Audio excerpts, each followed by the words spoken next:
Hola, ¿qué tal? Muy buen día, bienvenidas y bienvenidos a un episodio más de Difusión Chihuahua. Les agradecemos que puedan presenciar este capítulo donde estamos con la difusión de toda la carrera judicial que está en las elecciones. El día de hoy tenemos la fortuna de tener al candidato José Carlos Medina Armendáriz, que es abogado con más de 15 años de experiencia en litigio administrativo, constitucional y de amparo. Es licenciado por la Universidad Autónoma de Chihuahua por parte de la Facultad de Derecho, maestro en Derecho de Amparo y actualmente cursa el doctorado en Derecho Constitucional y Penal. Ha sido agente del Ministerio Público, abogado general por parte de universidades y actualmente dirige su propio despacho. Además, es docente de universidades como La Salle e instituciones de seguridad pública y le agradecemos estar el día de hoy. Si gustas presentarte. Muchas gracias. Creo que pues la presentación ya formal me la acabas de hacer tú. Y pues bueno, más que nada ahorita soy candidato al Distrito Judicial número 1, que corresponde a la jurisdicción de Ciudad Juárez, Nuevo Casas Grandes, y la zona oeste, que viene siendo Cuauhtémoc, Buenaventura, Madera y el noroeste del estado de Chihuahua. Actualmente soy candidato a juez de distrito mixto. Esto viene siendo en el Poder Judicial Federal y mi número es el número 21 de la boleta color amarillo. Ustedes sabrán que pues hay varias boletas, entonces si se les pierde entre toda la bola, la mía es la amarillo pollito. Muy bien, no se los va a olvidar, acuérdense. Amarillo Pollito, número 21. Yo creo que la razón por la cual decidimos en Difusión Chihuahua darle seguimiento a todas las elecciones judiciales es porque creo que de verdad es un poco complicado. Son más de 800 candidaturas, ¿verdad? Nos comentaban ahorita desde detrás de cámara. Son 800 candidaturas, son diferentes magistrados, jueces. Si pudiéramos explicarnos para Dummies qué es lo que va a ser lo dentro de tu candidatura, ¿para qué estás contendiendo? Ok, un juez de distrito mixto básicamente se dedica a ser un juez de amparo. Claro, tiene otras funciones como por ejemplo ser juez de primera instancia en materia mercantil, lleva procesos civiles federales y tiene otras facultades, vaya, pero predominantemente, por lo menos aquí en el estado de Chihuahua, viene siendo pues en materia de amparo. Como ustedes sabrán, hay jueces de amparo tanto aquí en la ciudad de Chihuahua como en Ciudad Juárez. Son los lugares donde más se concentran ese tipo de juicios. Y bueno, ¿qué viene siendo un juicio de amparo? ¿Para qué son los jueces de amparo? Los juicios de amparo, como ya habrán escuchado en otras pláticas, inclusive con otros candidatos de manera repetitiva, habla sobre los derechos humanos. Pero pues el chiste es que los derechos humanos, pues bueno, qué bueno que protegen tus derechos humanos, pero ¿cómo en sí, cómo te puede ayudar un juez de distrito? El juez de distrito tiene una función social muy grande, muy importante y que, por desgracia, nunca ha sido visibilizada, ¿sí? Por ejemplo, como hemos mencionado, los derechos económicos, civiles, sociales y culturales, los famosos DESCA, son derechos que pues la gran colectividad de las personas no tiene que luchar por ellos. En teoría, la Constitución te los reconoce y debería otorgártelos, ¿no? ¿Por qué? Porque ya son derechos humanos, son parte de tu patrimonio jurídico, como decimos nosotros, ¿no? Entonces, por ejemplo, hay cosas muy sencillas que uno piensa que tiene que hacer un juicio muy tardado o muy engorroso o que dura, no sé, tanto tiempo y que tiene que contratar abogados. ¿Para qué? Para que le regresen cosas muy básicas, como por ejemplo el derecho a la educación, que sea una escuela, una colonia apartada o una comunidad apartada, o por ejemplo que en su colonia ya no le llegue el agua, o que anda batallando para los tandeos, o por inclusive que no tienen, no sé, hasta pavimentación en sus calles, o están batallando por el alumbrado público o seguridad pública. Son derechos que son muy, pero muy básicos y que mucha gente desconoce, pero se pueden conseguir a través de un juicio de amparo. Y este juicio de amparo se lleva primeramente ante un juez de distrito. De hecho, yo estuve viendo la trayectoria que tiene aquí José Carlos y ha logrado bastantes cosas que para nosotros pudiera ser inclusive un imposible, como el poder tener acceso al agua, el poder también tener acceso a medicamentos por parte del IMSS, por ejemplo. Yo creo que a muchísimas personas aquí hemos tenido una familiar en el cual una operación desde de diferentes hospitales nos la han negado, ha sido tardado o cuestiones con instituciones, que eso se llama derecho administrativo. No sé si nos pudieras explicar, por ejemplo, en tu trayectoria con derecho de amparo y con el derecho administrativo, cuáles son las cosas que tú has logrado siendo abogado. Bueno, básicamente en derecho administrativo, la mayoría de la gente piensa que derecho administrativo es como una especie así de que, pues se trata de llenar papeles administrativos, sí, ¿no? Pero no, el derecho administrativo habla sobre la administración pública. La administración pública pues tiene que ver con todo lo que hace el gobierno, básicamente. Y como les decía, puede ser cosas muy sencillas, como seguridad, educación, salud, como lo acabas de mencionar, y pues los derechos más básicos de todos los ciudadanos, ¿no? Entonces, bueno, yo me empecé a entrar en ese tipo de materias ya hace más de 10 años. Y pues como recién egresado me puse a litigar, como la mayoría de los nuevos abogados, y lo primero que se me ocurrió impugnar fueron multas de tránsito. ¿Por qué? Porque a todo el mundo le ha puesto pues una multa de tránsito alguna vez un oficial de policía, ¿no? ¿Y qué significa? Pues que uno se puede analizar si está bien o está mal, y de cierta manera uno encuentra, pues mira, no tomó en cuenta el tránsito esta cuestión, o me la impuso mal, o realmente, no sé, la zona si era para estacionarte, o no me pasé el alto en rojo, como él decía. Entonces, básicamente esto, pues fue mi primera experiencia con el derecho administrativo y el amparo, ¿no? Ya posteriormente, pues logré hacer mejores demandas y fui haciendo casos un poco más complejos. Es decir, pues me fui de las cosas más sencillitas hasta cuestiones más importantes, por así decirlo. Por ejemplo, el derecho a acceso a la salud, como ahorita mencionabas. ¿Quiénes de ustedes no ha entrado a un hospital y anda batallando, por ejemplo, con una radiografía? Está batallando porque no le surten el medicamento. Está batallando porque su consulta se la mandan de aquí a 2-3 meses. O batalla, por ejemplo, para hacer los exámenes preoperatorios de las cirugías que tienes programadas. Entonces, en base a eso ya empecé a litigarlo. Más que nada, muchas veces, sí, uno como abogado se gana la vida, ¿no? Pero pues a veces el chiste es ayudar, no sé, por ejemplo, al papá de un amigo, de una amiga, a un familiar, a alguien que, pues por desgracia, no tiene dinero para pagar un abogado privado, ¿no? Entonces fue de las primeras veces que yo me di cuenta que el amparo tiene una función social, ¿sí? Básicamente es obligar a la autoridad de los 3 niveles de gobierno, ya sea municipal, ya sea estatal, ya sea federal, ¿para qué? Para que hagan algo muy sencillo, que es lo que deberían hacer, prestar un servicio médico de calidad, ¿no? Ustedes saben que el artículo 4 constitucional y el 3º constitucional establecen un montón de derechos sociales, de entre ellos el derecho a la salud, ¿no? Y el derecho a la salud pues tiene como finalidad única, o sea, que se te garantice plenamente la restitución en tu, pues valga la redundancia, el derecho a estar bien, ¿no? Y este derecho a estar bien pues lógicamente debe atenderse en la mejor calidad médica posible, ¿no? Entonces mucha gente piensa que pues bueno, porque el IMSS o las instituciones de seguridad social a nivel local no funcionan bien, pues es lo que hay, ¿no? Pero es lo bonito del derecho. El derecho no es para lo que hay, es para lo que debe ser, ¿no? Entonces, si a lo mejor, por ejemplo, hay desabasto de medicamentos, a través del juicio de amparo, tú puedes lograr que te entreguen el medicamento que, aunque no está en la farmacia, están obligados a comprarlos. ¿Por qué? Porque tienes ese derecho, ¿no? Simplemente no pueden decir, pues ya no hay. Oye, pues espérame, o sea, pone que a lo mejor en el caso de uno que pues tenga un simple resfrío, que tenga un dolor de estómago o algo, pues se puede curar con antibióticos, ¿no? Pero vámonos a casos más extremos, como puede ser una enfermedad oncológica, que es cáncer, tratamientos retrovirales para el SIDA, o enfermedades que ya podemos decir que son las que ponen en peligro la salud, ¿no? O enfermedades mortales, ese tipo de cuestiones. Mucha gente no sabe que con un amparo puede lograr o forzar a la autoridad médica a que te den eso si es que no lo hay. Precisamente porque es un derecho que, le repito, o sea, la gente ya tiene, no debería batallar por eso.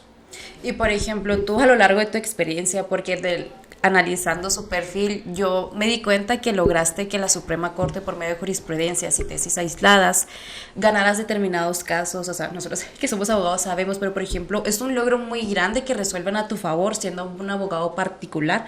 Básicamente, él fue a pelearse con la Suprema Corte y decirte, es que este criterio debería de ser, y la Suprema determinó que sí. O sea, es un nuevo criterio, no solamente para el caso de él, sino para todo México. No sé si nos pudieras explicar cómo lograste hacer que tu demanda fuera un criterio y explicar a las personas qué tiene de importante esto.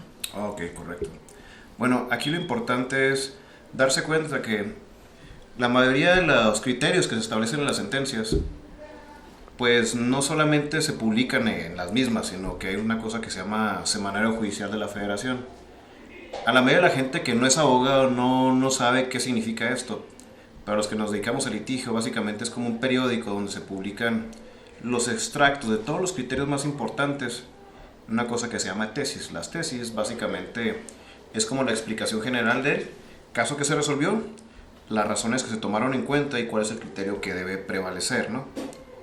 ¿Y a qué me refiero con esto? Si por ejemplo ponemos el caso de...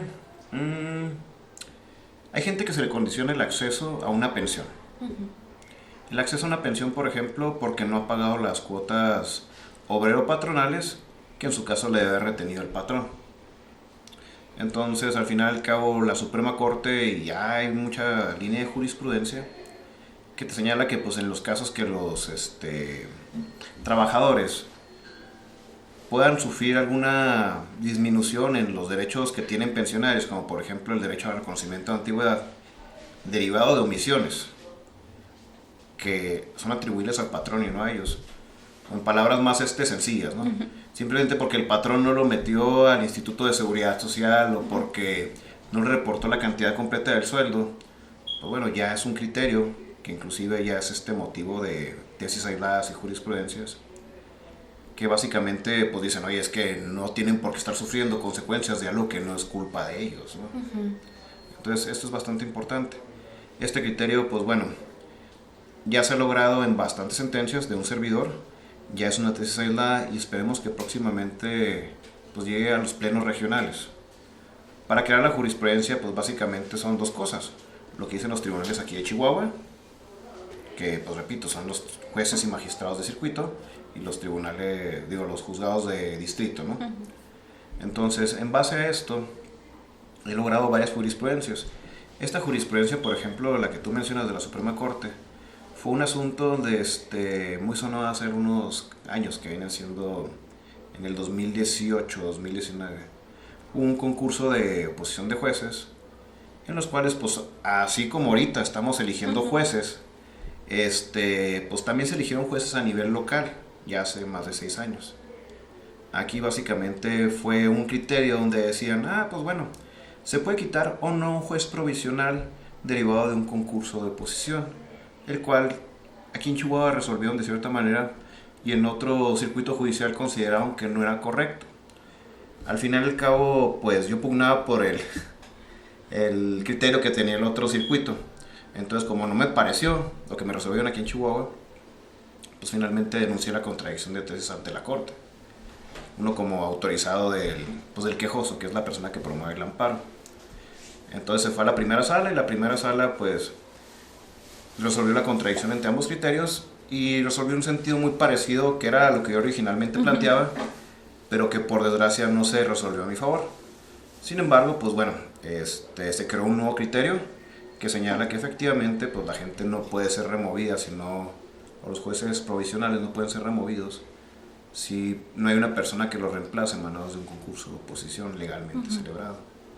Esto es una cuestión bastante técnica, sí entiendo, pero pues bueno, aquí la finalidad es que la gente pueda entender que cuando un criterio inclusive de un tribunal está mal hecho o puede ser cuestionable, lo puede confrontar con lo que dicen otros jueces para que al final tanto la Corte y otros órganos que se llaman plenos regionales puedan decidir cuál es el criterio que debe prevalecer, sobre todo pues cuál sería el criterio más justo, ¿no? Que en justicia en derecho nos debe corresponder a todos. Y por ejemplo, son jueces, magistrados, sí, qué maravilloso, pero están divididos por materias.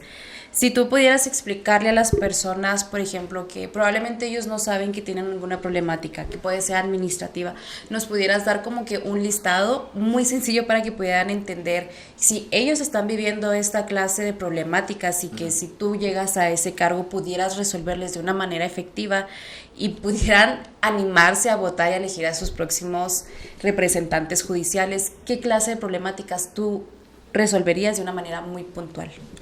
Ok, correcto. Los jueces de distrito, que son de varios, pero entre ellos materia mixta para la que estoy concursando actualmente, ellos resuelven tanto juicios en lo particular, es decir, que se promueven por una sola persona, como aquellos que se promueven por varias personas, que son los famosos amparos colectivos, exactamente, por el interés difuso.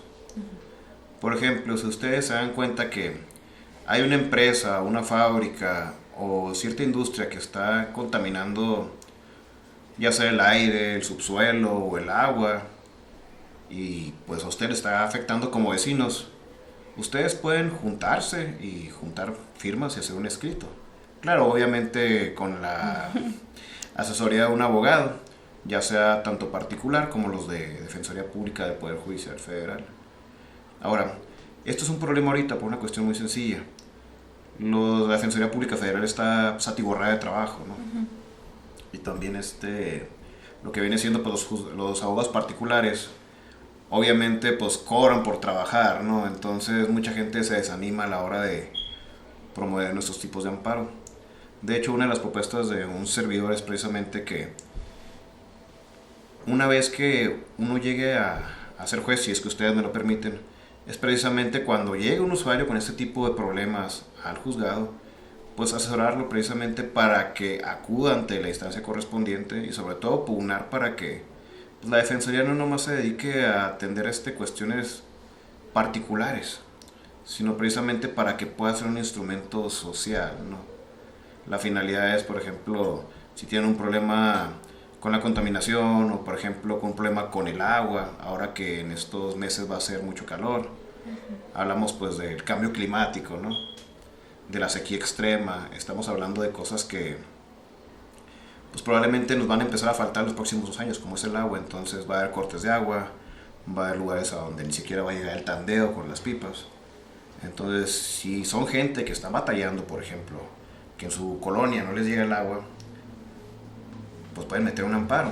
Claro, esto es un derecho humano, o sea, reconocido. Ustedes no tienen que demostrar más que pues, no están recibiendo agua, ¿no? Que inclusive pues está muy difícil demostrar que no tienes algo, ¿no? Sí.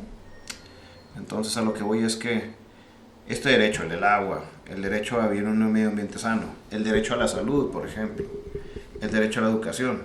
Por ejemplo, tuve un conocimiento de una escuela en una zona serrana donde había nomás 2 maestros. Un maestro creo que se enfermó y al otro lo cambiaron de adscripción. Y por ejemplo en esa zona apartada pues no se pudo hacer nada, o sea, no se pudo abrir la escuela. Y se puede meter un amparo, ¿para qué? Para que lleguen profesores a esa escuela, porque al final y al cabo es una educación básica, ¿no? Entonces, si el gobierno por X razón no ha atendido las cosas, a través de un amparo pueden obligarlos a hacer. Estos son los ejemplos más básicos. Ya dependiendo de cada problemática en particular y cuando nos acerquemos a las colonias, pues podremos ver qué personas son las que necesitan y cuáles son sus problemas, ¿no? Tú sabes que pues no es lo mismo la problemática de una colonia que está en el centro de una ciudad que la que está en una de las afueras, o por ejemplo una que está en un pueblo pequeño de una grande ciudad como es Juárez o como es Chihuahua, ¿no? Oye, y ya hablando acerca de todas estas propuestas de cómo te gustaría hacer más eficiente el acceso a la justicia, tú a lo largo de tus 15 años de experiencia, haber llegado hasta la Suprema Corte y generar criterios no solamente para el estado de Chihuahua, sino para toda la República, que son fácilmente utilizables para todas las abogadas y todos los abogados y que los vuelve exigibles para las instancias de gobierno. Con toda esta experiencia que tienes, porque también, pues como nos mencionó, tiene experiencia en el ámbito de las pensiones. Yo, por ejemplo, no sabía, ya teniendo más contacto con él, por ejemplo, que no estamos obligados a nosotros pagar las famosas cuotas y muchísimas personas que ya están a punto de jubilarse, pensionarse, o sea, tienen que realizar esta clase de pagos y eso es conocimiento en derecho y es derecho administrativo. Así que si tú llegas a este puesto, a este lugar, ¿qué cosas cambiarías de inmediato en base de toda esta experiencia que tú tienes? Okay. Pues bueno, en base a la experiencia, y siento que no nomás es de los abogados que litigamos, sino también de la gente en general, es que la justicia muchas veces no nos escucha, ¿no? Yo entiendo que muchos de los funcionarios judiciales están atiborrados de trabajo. Tienen las carpetas acá hasta acá, están hundidos en un mar de expedientes, por así decirlo. Entonces, pues la burocracia se vuelve muchas veces insensible a los problemas sociales. He ido muchas veces a hablar con jueces y con secretarios. Obviamente, pues no puedo mencionar el nombre, además que no me acuerdo. Y pues no escuchan lo que uno quiere decir, o más que nada, no únicamente se fijan en lo que viene el expediente, ¿no? Entonces probablemente sea la frustración, ¿no? De que la justicia se ha alejado del usuario. de que no solamente no te escuchan, sino no te entienden, y cuando vas y quieres hablar con ellos, pues simplemente te encuentras con la puerta cerrada, ¿no? Tanto en el sentido figurado como en el sentido, pues literal, ¿no? O sea, ni siquiera te abren la puerta. O les dices algo y les entra por una oreja y les sale por la otra. Entonces yo pienso que más que nada es devolverle el sentido humano a la justicia, ¿no? El juez debe cumplir una función social que es restaurar las cosas, ¿no? Al estado que deben de estar. Como te decía en un principio, no son las cosas como son, sino como deben ser. Entonces un juzgado de distrito pues, siempre tiene que tomar en cuenta esta función, porque al final y al cabo, ahora que los jueces van a ser elegidos pues, por el grueso de la población, o sea, efectivamente, o sea, tienen que voltear a ver a la gente y decir, pues bueno, yo estoy aquí para resolver sus necesidades, porque al final y al cabo son servidores públicos, ¿no? Están para servir, valga la redundancia. Entonces yo pienso que eso sería un buen comienzo, ¿no? El hecho de poder recibir con la puerta abierta a toda persona que pide justicia. Claro, obviamente verificando que no sea uno una persona parcial, es decir, que pues no por el hecho de recibir a una persona se va a pensar que tienen un favoritismo, ¿no? Porque al final y al cabo, pues un servidor público tiene derecho a ser escuchado como autoridad responsable y también el quejoso. Entonces, si las dos personas pueden hablar con el juez y exponer las inquietudes que tienen con respecto a un juicio, pues sería lo primero que haría. Precisamente, ¿por qué? Porque la justicia se ha alejado del usuario. Una duda, porque yo soy abogada y aún así como que en base a toda esta experiencia de la importancia que son las elecciones judiciales, para ti, uno personal, que nos estabas hablando de la independencia judicial con este antecedente que tuvimos aquí en el estado de Chihuahua, y también como candidato y como postulante, ¿cuál crees que tú sea el impacto que se vaya a vivir aquí en Chihuahua y por qué es tan importante que las personas salgan a votar el próximo 1 de junio? Ok. Yo pienso por algo muy pues bueno, yo soy pues un abogado que tiene una memoria de 15 años para atrás. ¿Por qué? Porque es cuando yo empecé a litigar. Pienso que aquí en Chihuahua la gente ya está cansada, ¿no? Está cansada de que cada vez que hay un proceso de elección de jueces, cambian las leyes, cambian los juegos, todo es cuestión de coyunturas políticas, ¿no? Entonces, ya es un hartazgo generalizado de cómo se realizan las cosas. ¿Por qué? Porque hacen nuevos concursos, nuevas elecciones y la justicia no cambia, ¿no? Sino al contrario, cada vez hay un mayor desinterés por parte de la gente. ¿Por qué? Porque simplemente no se sienten conectados con los jueces que han sido elegidos anteriormente. Esto probablemente no nomás es una idea que yo traigo, sino ya lo he comentado con varios foristas, ya lo he comentado con varios colegas, inclusive con varias gente al interior de las instituciones. Yo pienso que ya estamos hartos de que las cosas no cambian, ¿no?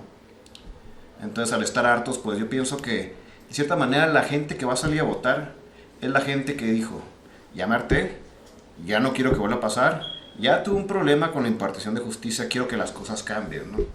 Entonces, sean esas personas, sean las personas que quieren hacer el cambio. No voten por la persona que piensen que es el más popular. Piensen que la persona que les va a impartir justicia tiene que ser la mejor preparada. Entonces, ahorita perdidos en un mar de candidatos, 800 y tantos candidatos, y siendo uno más de la bola, como así dicen, pues tomen en cuenta que pues el mejor preparado va a ser no necesariamente el más votado. Entonces les pedimos que pues tengan mucho cuidado, que piensen bien por quién van a votar. ¿Por qué? Porque el día de mañana probablemente la libertad de uno, incluso hasta la vida, va a ser motivo de un juicio, ¿no? Y esa persona pues que va a cuidar lo más preciado que uno tiene, que es la libertad de la vida precisamente, pues tiene que ser la mejor elegida. Entonces, pues bueno, yo pienso que como pueblo chihuahuense ya estamos pues de cierta manera curados de espantos, ¿no? Sí. Estamos curados de espantos de las cosas malas que han pasado. Entonces yo pienso que el pueblo ya está preparado para que la gente vote, y que vote a conciencia, y sobre todo para que cambien las cosas para bien. Ustedes saben quiénes son los buenos candidatos, ustedes saben quiénes son los candidatos no tan buenos, y pues bueno, yo lo que quiero es venir a presentarme aquí y señalarles que precisamente pues uno tiene pues no solamente la experiencia, sino también pues ha compartido la trinchera de muchos usuarios, precisamente porque yo no he laborado nunca en el Poder Judicial. Yo siempre he visto las cosas desde afuera, desde las personas que tienen problemas. Entonces, si me dejan estar adentro, muy probablemente me ayuden a que las cosas cambien, ¿no? ¿Por qué? Porque el Poder Judicial ya no puede ser una institución que solo mire a sus adentros. Tiene que empezar a hacer justicia, pero hacia afuera, ¿no? Entonces, pues bueno, básicamente esa es mi idea. Y explícanos cómo, punto por punto, cuando tengamos la boleta, porque son todos los colores y todos los números y todos los nombres, explícanos punto por punto cómo tenemos que ir a votar para tu candidatura. Bueno, de entrada es una pregunta pues fácil, pero en la práctica se va a complicar. Son 13 boletas, ¿no? Ok. En las 13 boletas, bueno, se pregunta, ¿por qué tantas? Por un lado están los jueces locales, por otro lado están los jueces federales. Entonces va a ser una renovación de los poderes tanto del Estado como de la Federación, valga la redundancia, ¿no? Básicamente van a haber 5 boletas para el Poder Judicial Federal y las demás van a ser para el Poder Judicial Local. Entonces, a ustedes les van a dar una hojita, así tamaño carta acostada, y les van a aparecer 2 recuadros que van a aparecer así como de bingo, de lotería. Y va a salir del lado izquierdo los candidatos que son mujeres. Y les van a salir numeritos. Número 1, cierto nombre. Número 2, cierto nombre. Número 3, cierto nombre. Entonces van a aparecer recuadros del lado izquierdo, donde ustedes van a poder votar por uno o por la cantidad de personas que ustedes quieran. En este caso tengo entendido que en las boletas son de 2 hasta 5 posibles candidatos por los que ustedes pueden votar. Por el lado derecho también es lo mismo, pero de los hombres. Esto precisamente por las cuestiones de paridad de género. Ahora que me acuerdo, en la mañana salió sí, por el INE, el Instituto Nacional Electoral, salió un mecanismo para que puedas tú de cierta manera practicar para hacer tu voto. Precisamente como van a ser 13 boletas y va a ser una gran cantidad de juzgadores, básicamente, disculpen la palabra que lo diga, es como jugar lotería, ¿no? Entonces sí, va a ser algo complicado, pero bueno, les recuerdo, en el caso de que lleguen a la boleta de jueces y juezas de distrito, que es la amarillo pollito, como le decíamos, aquí su candidato va a estar del lado derecho de la boleta y va a estar bajo el número 21.